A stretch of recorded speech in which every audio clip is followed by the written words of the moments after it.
In this video, you will learn to develop thought processes required to solve word problems, as well as how to solve word problems.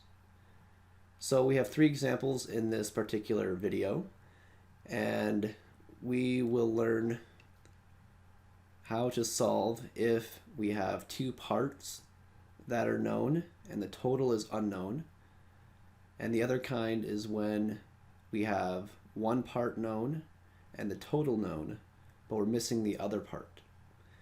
So for example 1, here we have both parts known and the total is unknown.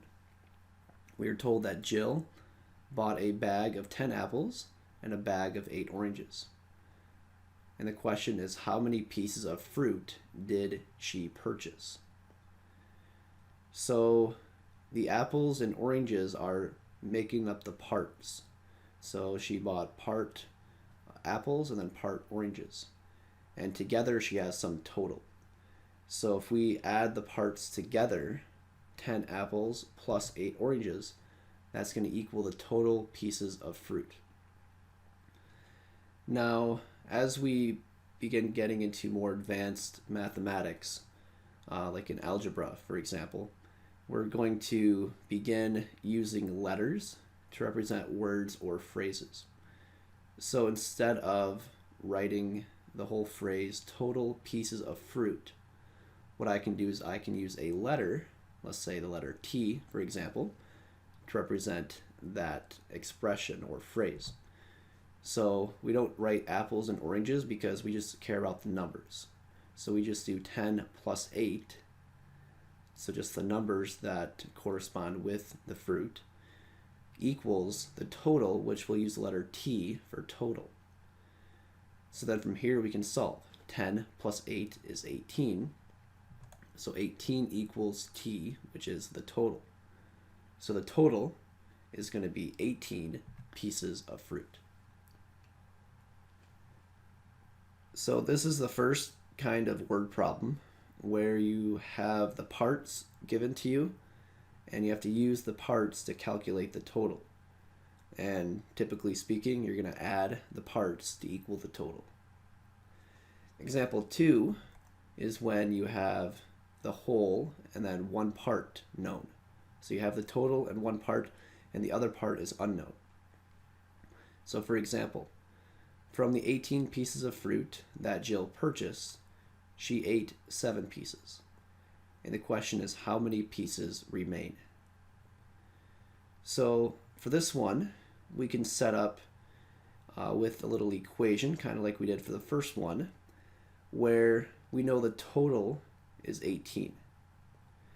All right, so the total is 18, right? So we're going to have the total, and the total is made up of fruit that is eaten plus fruit that is not eaten.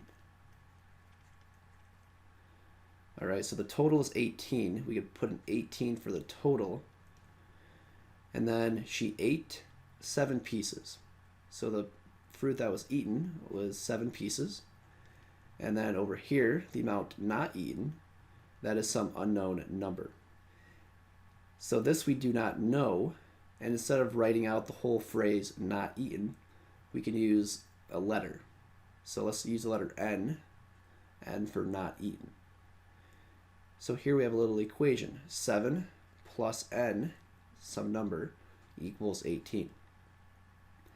So you could just do this in your head, where 7 plus what is 18. If you do that in your head, we would know that 7 plus 11 equals 18, so n would equal 11. And the way we can do this is we can think of this as subtraction. So if you look at the numbers 7 and 18, how can we use those numbers to get to my answer that we know to be 11? Well, what I do is I take 18 minus 7. So I can say that n is equal to 18 minus 7. So then 18 minus 7 is 11, which is my final answer. All right, so if you're trying to find a part when you are given the other part and the total, typically you're going to be subtracting the total, so in this case 18, minus the known part. In this case, was 7. All right, and in this particular example, that gives us the answer of 11. Here is one more example. And in this example, we again are given a part and the total, and we're trying to use that information to find the other part. What's different with this problem, though, is that we are dealing in the context of time. So here, it says that Joe has been driving towards his grandma's house for the last 1 hour and 10 minutes. The entire trip takes 2 hours. How much longer before Joe arrives at grandma's house? So this one, you can again create a little equation to get us started. So we have some total time, and that's made up of time traveled already. So travel time plus remaining time. Okay, so this is one way we can think through our setup. And the total trip, the entire trip takes 2 hours. So that is your total time, is 2 hours.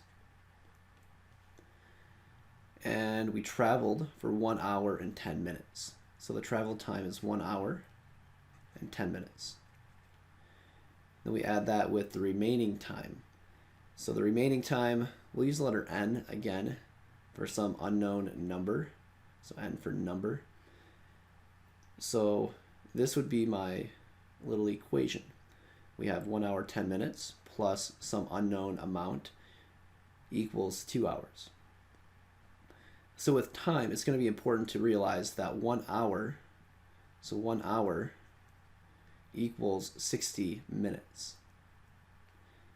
So it's going to be better if we can convert everything to minutes.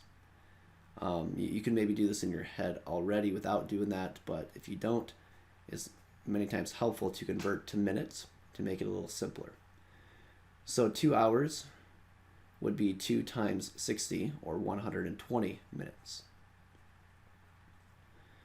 And then over here, 1 hour and 10 minutes.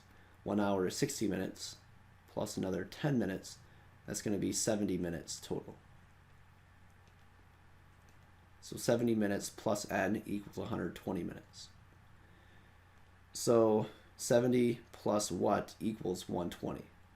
And you don't need the units when you're calculating. You can just do 70 plus n equals 120. So 70 plus what equals 120? Well, you can maybe do that in your head. That would be 50. 70 plus 50 is 120. But the way to calculate that is we take the total, subtract that from the part we know, which is 70, to give us the part we don't know, which is 50. So the unknown number, or the time, is going to be 50 minutes remaining for Joe to get to Grandma's house. So your answer is 50 minutes.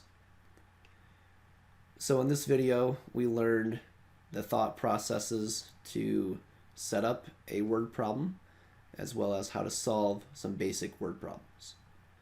And that concludes our lesson for today. We will see you next time.